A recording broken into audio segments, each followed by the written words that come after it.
Bonjour. Alors j'ai peu l'habitude de faire j'en ai fait, mais j'ai peu l'habitude de faire des vidéos directement sur le sujet Israël-Palestine, parce que c'est un sujet qui est difficile à traiter, non pas parce que l'injustice de la situation n'est pas évidente, mais c'est parce que c'est un sujet qui soulève des émotions tellement fortes qu'il est difficile de faire un sujet en restant calme sur cette question. Et je pense que précisément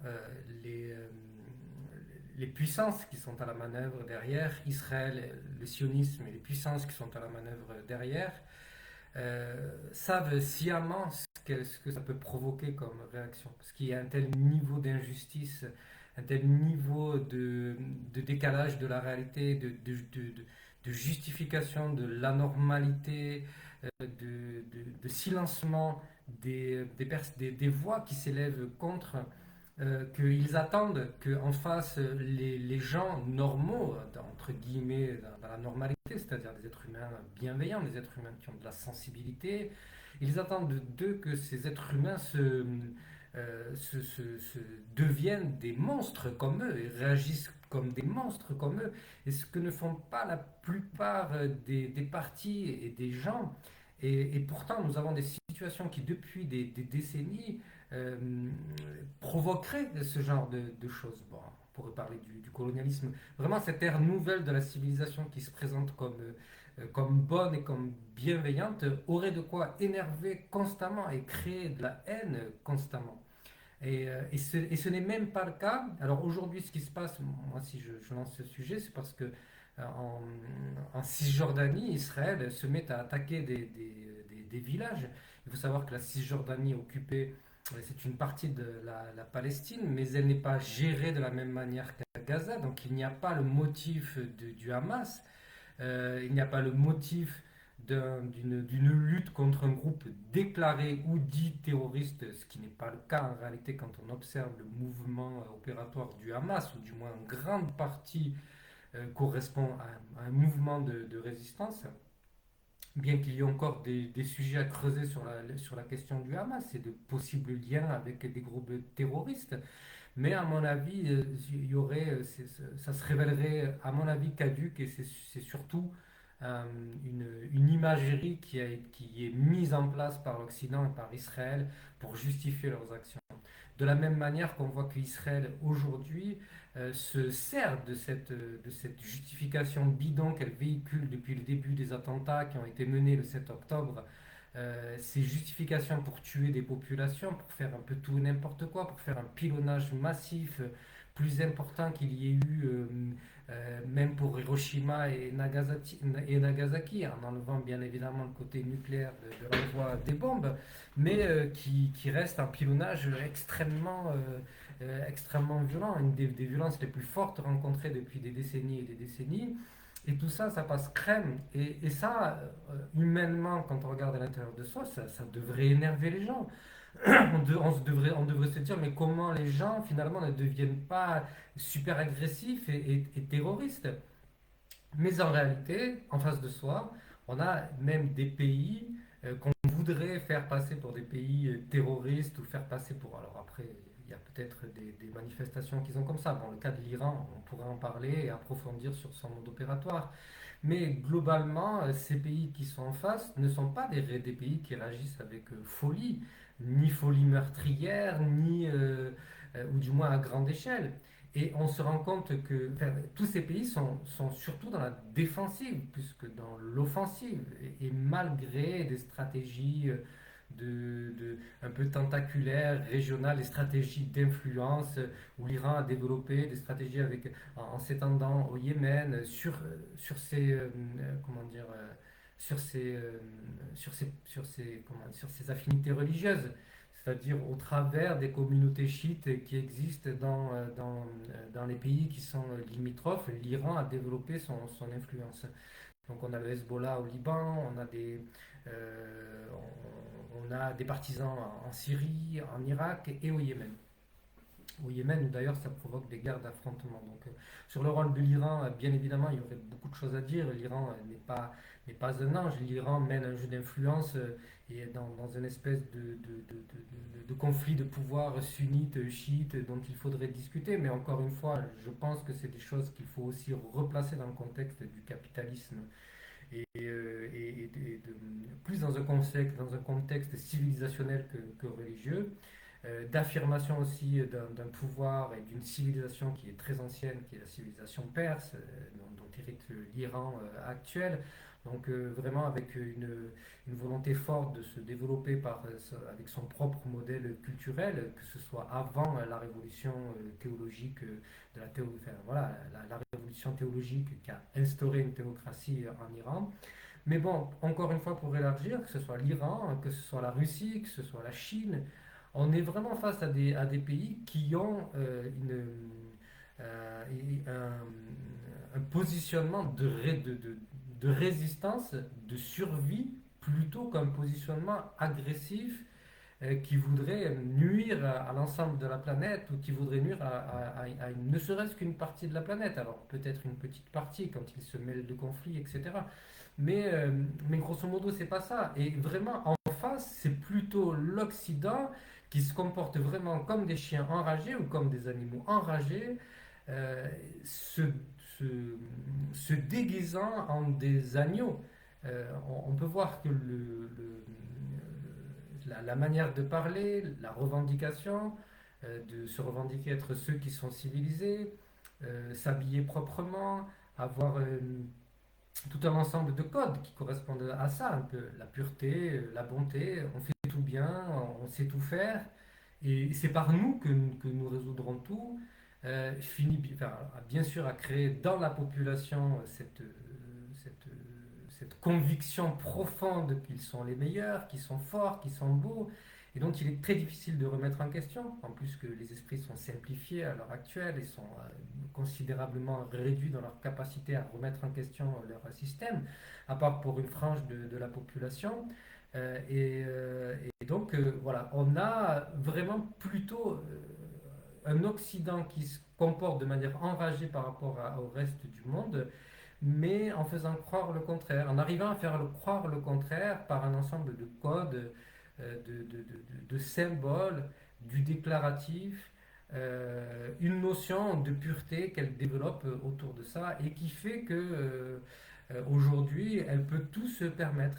Elle peut tout se permettre et qui pousse aussi les gens à devenir violents et à se dire mais qu'est-ce qu'on peut faire? Jusqu'où vont-ils aller?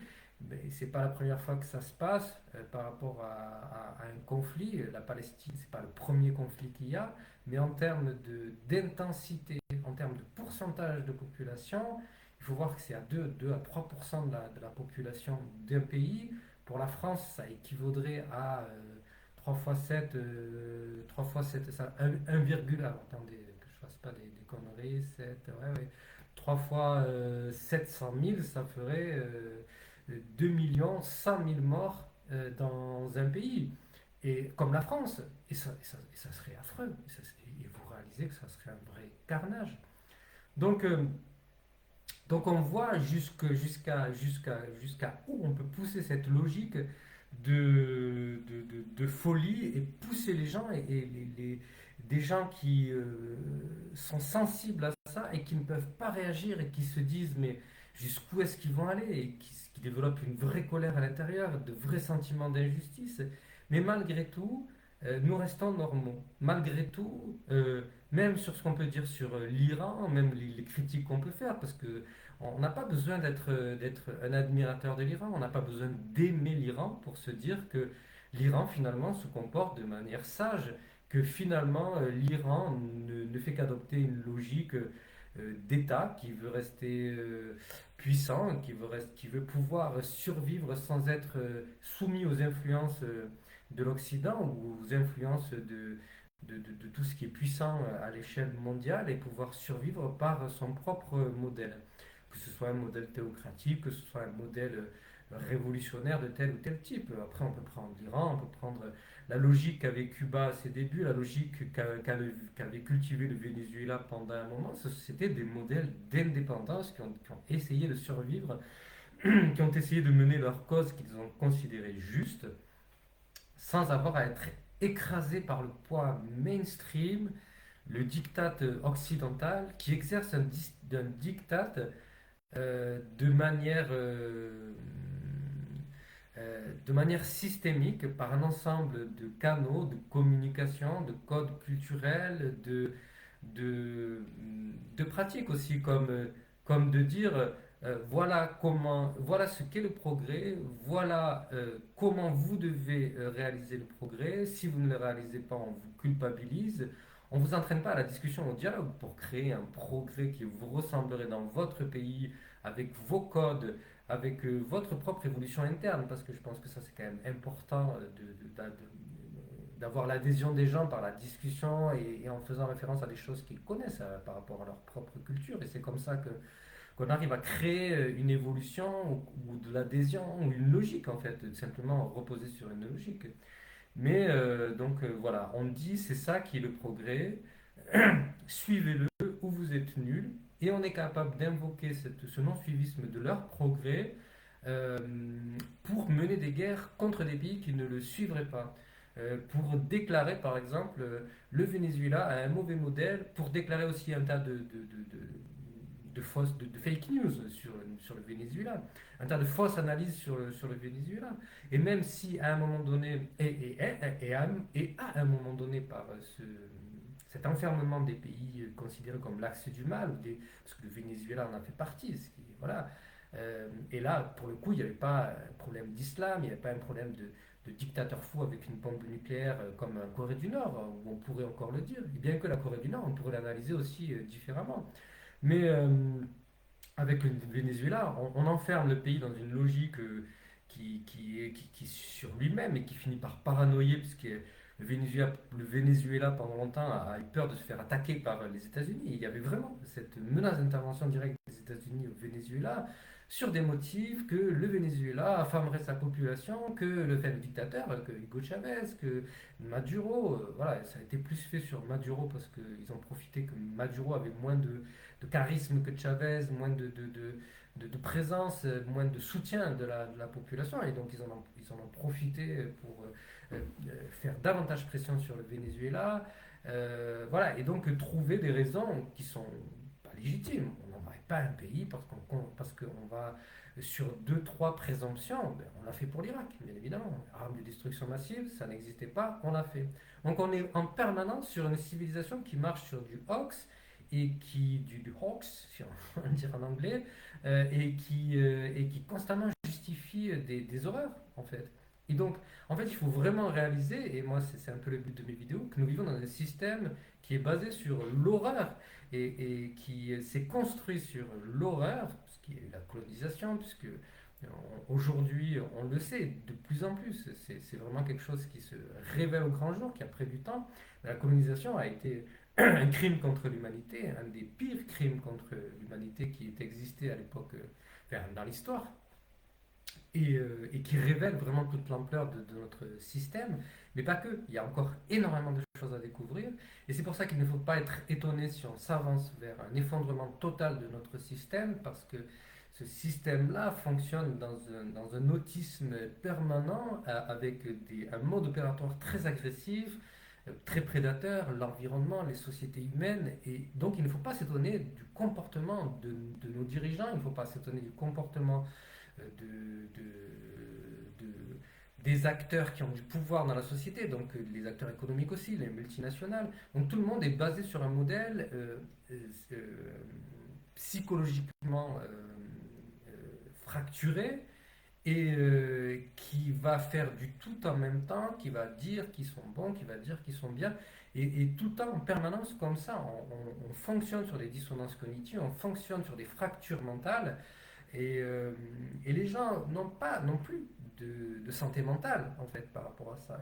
Ils ne voient plus ce qui est concrètement le bien, du mal, la bienveillance, le bien agir, le bon sentiment. Ils ne voient plus, ils ne font plus face à tout ça, ils ne sont plus capables de faire face à tout ça.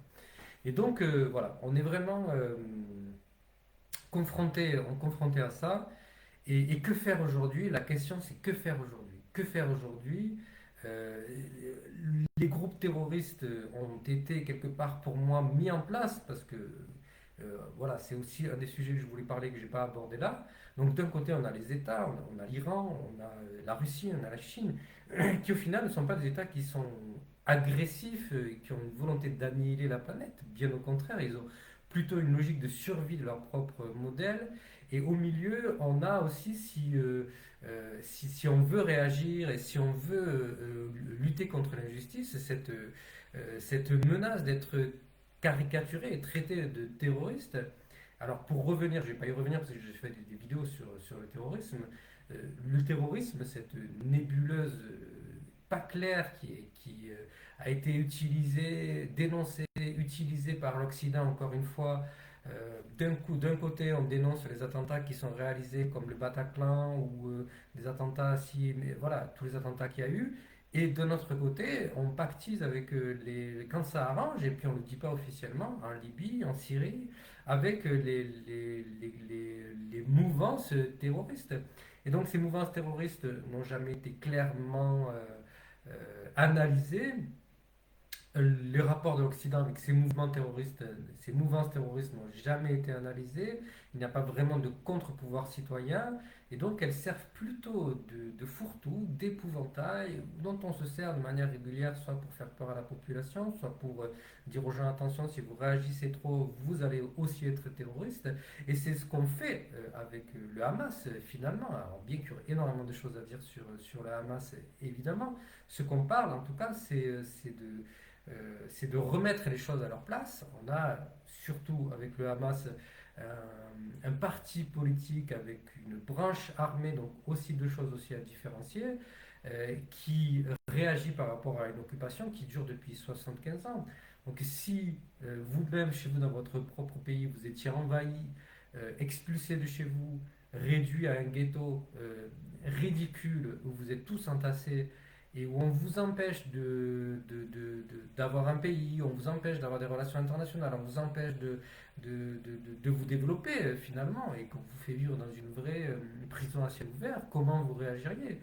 Et donc, et à la réaction, quand il y a la réaction, psychologiquement, c'est très fort tout ça. Et quand il y a la réaction, il y a l'utilisation du concept de terrorisme pour dire attention, ben, ils sont pas bons. Et du coup, des gens qui sont victimes se transforment en des gens qu'on peut attaquer, qu'on peut génocider, qu'on peut réduire à néant finalement, simplement parce qu'on décrète qu'ils sont des terroristes. Donc voilà, on a tout un système de pensée, d'action, de réaction qui est toujours utilisé par l'Occident. Israël n'est rien sans l'Occident en réalité. Israël est juste une continuité de l'Occident. Ses rapports avec l'Occident sont des rapports de délégation d'une pensée, d'un système. Alors effectivement, le sionisme a quand même son propre, son propre agenda, son propre nationalisme, mais tout ça, il le fait en continuité, en coopération avec l'Occident. C'est pour ça qu'il ne faut pas dissocier Israël du reste de l'Occident. Israël reproduit le mode opératoire de l'Occident, même de manière caricaturale, en allant encore plus loin, en allant encore plus loin que ce que l'Occident est capable de faire. Mais Israël ne fait que reproduire ça.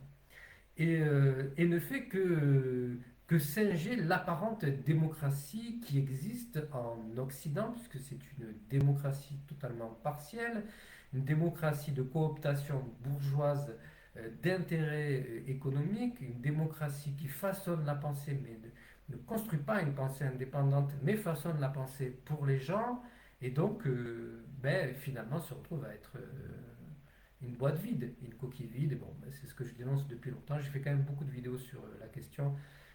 Essayer un petit peu de suivre, même si certaines durent assez longtemps, essayer de suivre un peu pour comprendre ce que je dis et faire des synthèses et puis vous appuyer aussi sur ce que je dis en termes d'analyse. Je vous remercie de m'avoir suivi. Bonne fin de journée.